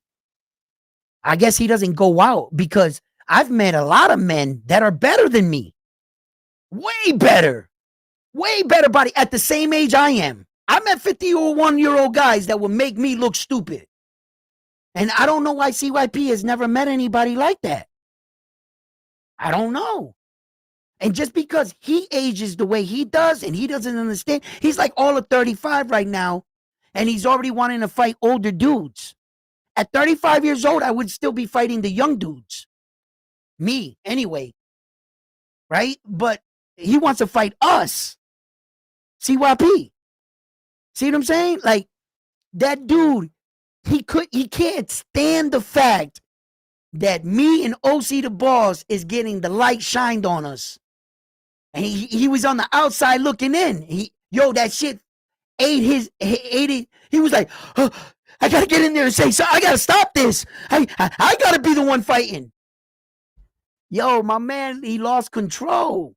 And he started talking reckless. And I'm just like, how much can I be round one on the show? See, like, I'm trying to be round one on the show, talk with some sense and shit. But every now and then, Edwin will show up. And I try to keep Edwin on the raps. But because I like round one, because round one's a cool dude. He he laughs all the time, and and I'm always talking and stuff. And that's my ultra ego. That's round one, talking about the passion that he loves about fighting. That's round one. But Edwin is different. Edwin is a lot different. Edwin can be an asshole sometimes. Yeah, Edwin has gotten in a lot of trouble sometimes. Yeah. Edwin don't know how to play. No. No. Edwin don't know how these YouTube streets, like, I wasn't from this era. No. I was from like the beeper era and shit. And when you had a fight or you had to handle your business.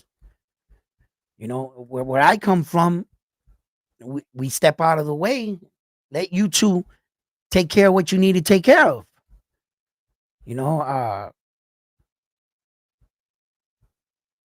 Edwin's a little, you know what I'm saying? And CYP, man, he thinks that because he can think it, he can say it, it's so. And I'm just like, yo, CYP, you do realize there's men in the world that are, we're not scared of each other. You do realize there's your equal out here in this world. There's my equal, there's your equal, and there's thousands of guys that don't care about what you're saying. They're not scared of me, they're not scared of you. But if you let CYP tell it, he's the best fighter on the planet. No person in the world can match him. The way he talks. I'm like, bro, I like your confidence. It's cool, I guess, right? But you don't really believe that shit, right?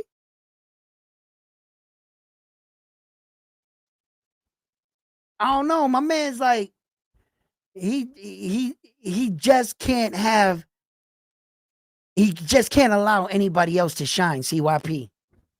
Yeah, he's like that. And like my wife said last night, because sometimes she watches the show on the phone, and she said, "You know what, babe?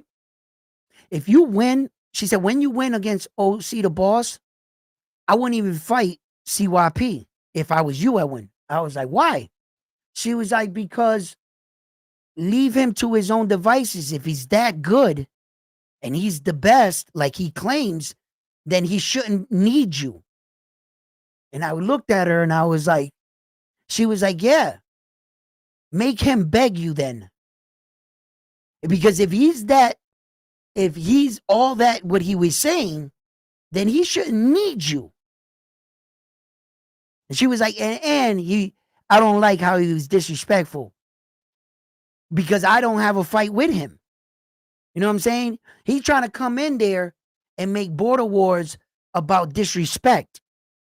He's like, you heard what he said? No, border wars is about beef. It's about when we have beef. No, border wars evolved into something honorable from just being beef or backyard fights. It evolved. The only person that didn't evolve with it is you, CYP. And not everybody views border war like you do or use it in the way you do. You need to be mad with somebody to fight. You need to have beef.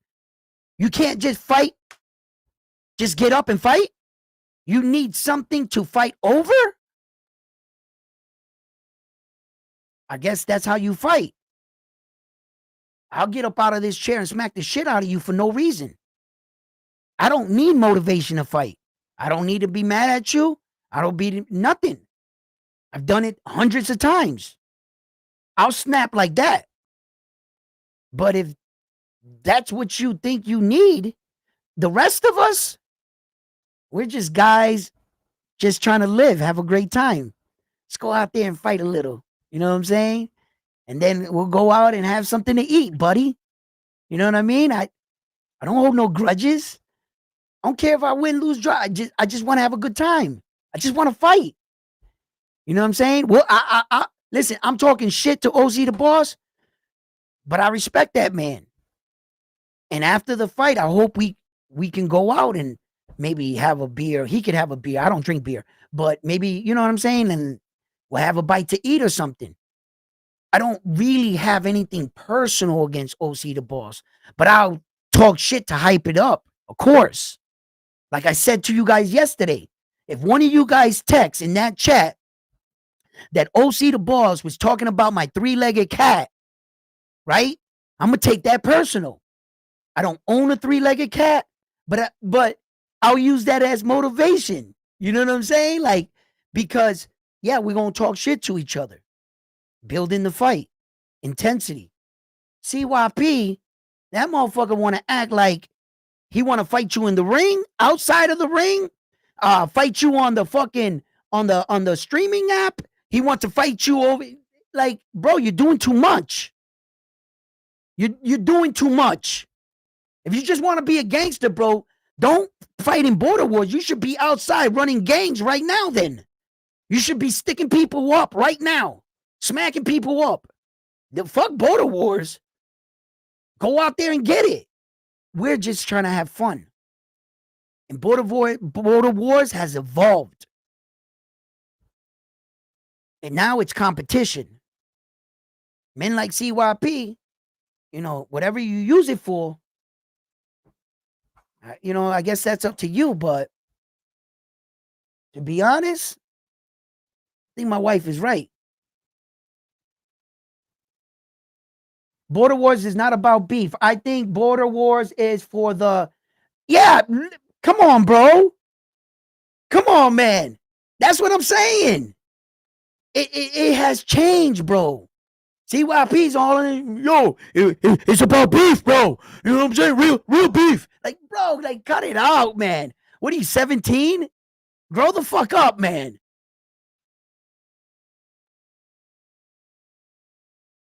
Yeah, for your average boxing fan and have an opportunity to, yeah, experience being able to get in the ring and put some gloves on. Absolutely, bro. You know, that's what it's all about. That is exactly what it's all about for me anyway. Yo, boxing is sacred to me. It's sacred. It's honorable. There's a lot of honor in getting in the ring and let's go. Don't kick me. Don't grab me. Don't gouge my eye. Just these two right here. Let's go. Let's go 5 strong to the mustache. You know what I'm saying? So 5 strong to the mustache. 5. You know what I'm saying? Just in case you didn't get it. But anyway, um, yeah, and that's what's sacred for me. It's in the fight.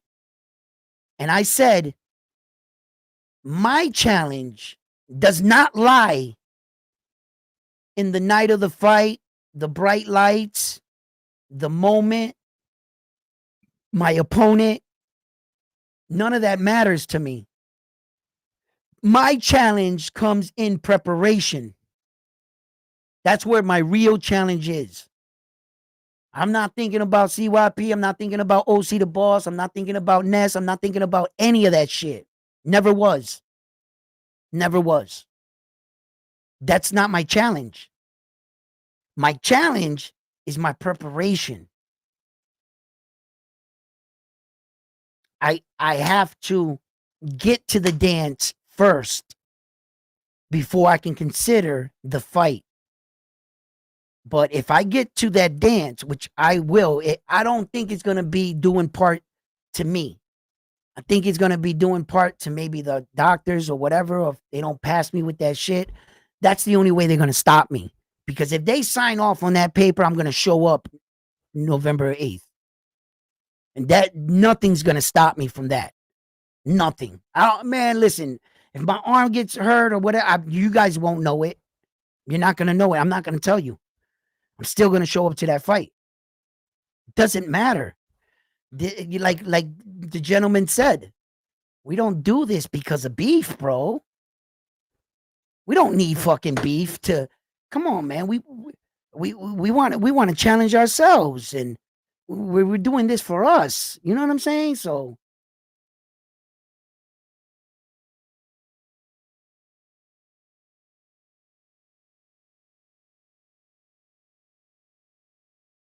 sprinters are good for 20 seconds, round one. After that, they're done. Yo, you know, look,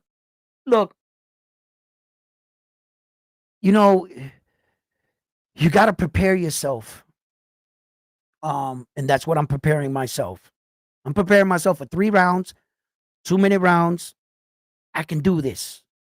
I can do this. I'm pushing myself all the time. I'm a guy. I gotta get off here and go save Torres's punk ass. He's out there in the field bleeding. If you know, you know, right? High intensity, because I expect a high intensity, and then I expect a drop in my energy. I have to find a way to coexist right there with enough that I still have enough to defend myself, because you never want to put yourself in a situation where you render yourself defenseless, meaning you punched yourself out and now you're so tired and gasping out of air that you don't even have the strength or the ability to lift your hand and block you're just going backwards and the guy's just hitting you. You ever see that? And the guy's like this, boom, boom, and he can't even block because he rendered himself defenseless. I know what, bro, I'm a fighter, man. And I think of all these things. I'm not going to go in there and dump everything out in the first round.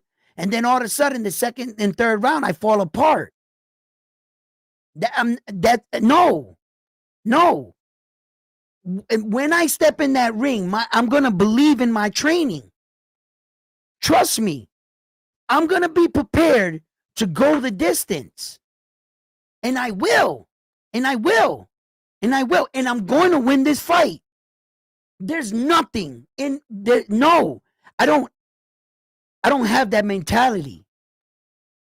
No doubt. There's no version of this. He beats me. I don't care. I don't care. Yeah, you can lose. Oh, you're too cocky. You're too arrogant. You're too this. You're too that. Yeah, well said from someone that doesn't have the balls to be cocky, to be a little arrogant, to be cocky and arrogant in certain moments, in certain times.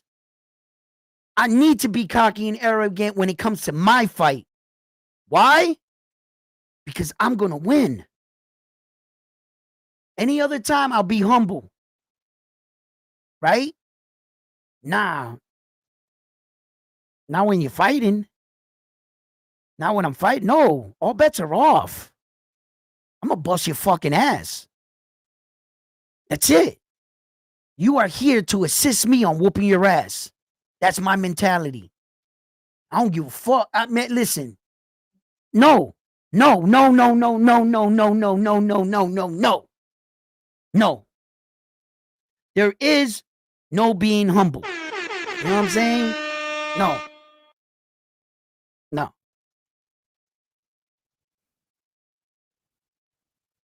I'm gonna have to ask this dude, OC the boss.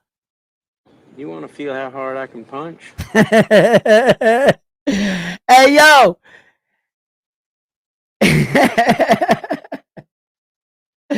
uh, hold on. Where are my headphones? I can't even hear my sound. It doesn't matter. But fight fans, listen, thank you for tuning in and here. You know, that's what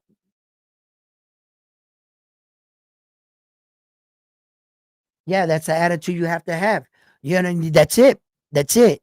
You know, superior mindset. Superior mindset. You know what I'm saying? All that sitting back, well, you know, you could lose. Nah, bro, you're starting to accept, you know what I'm saying, that something can go wrong. And you might create that. I might create that saying, oh, maybe, and then I'll go in there and create and get dropped or something. Because I wasn't on my side. Now fuck that, bro. We winning. We bringing the victory home. You know what I'm saying?